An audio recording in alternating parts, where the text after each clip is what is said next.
Hi everyone! My name is Divine. Today's video is gagawa po tayong napakasarap, delicious na chicken. Let's go! Gawa na tayo ng procedure how to cook delicious chicken. May dalawa po akong 2 piece of breast chicken here at ikakat ko po siya into strip.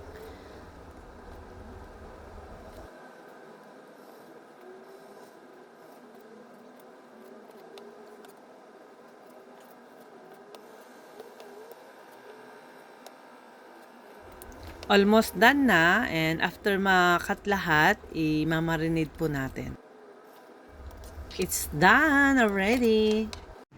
Ngayon, ipiprepare natin ang marination. So, naglagay ako ng black pepper, paprika, soy sauce,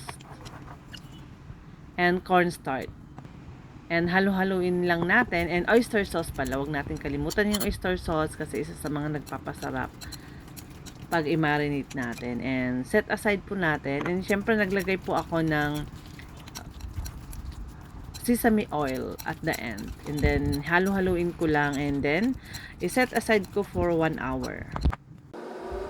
Naglagay ako ng soy sauce, oyster sauce, at sweet chili sauce, ground pepper, sugar, salt, and cornstarch. Ito po ang kanyang sauce at naglagay din ako ng water.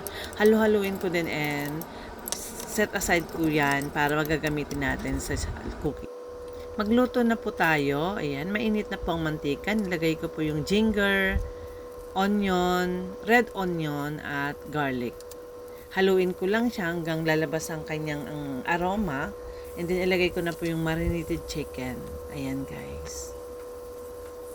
Haluin lang po natin ito hanggang magiging brown ang chicken natin.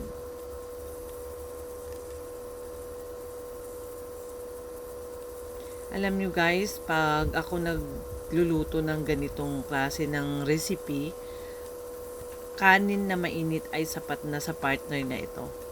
Grabe, ang dami kong nakakain guys.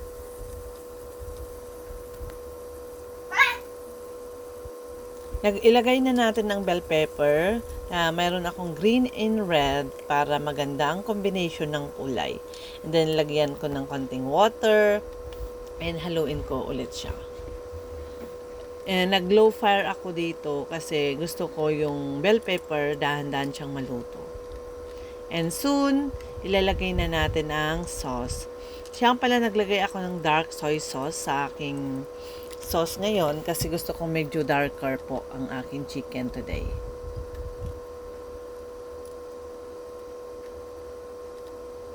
Ayan guys, di ba ang ganda ng kulay at ang bango.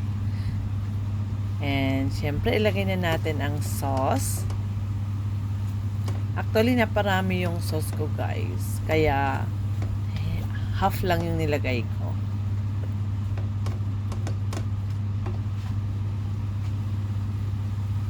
Ayan na, ilagay na natin.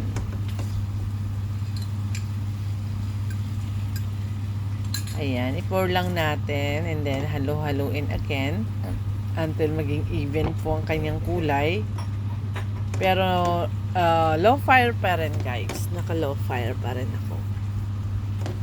Alam niyo ba ang sekreto ng mabango at shiny na chicken recipe is sa dulo po naglalagay po ako ng sesame oil.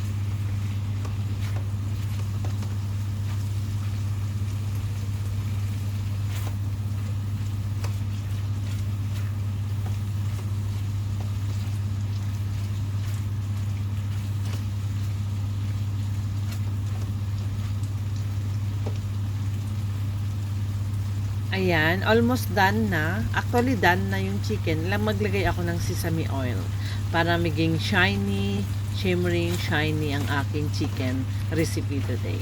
And haluin ko lang yan hanggang patayin ko yung apoy. Done! And ready to serve. Soon, ipiplate na po natin.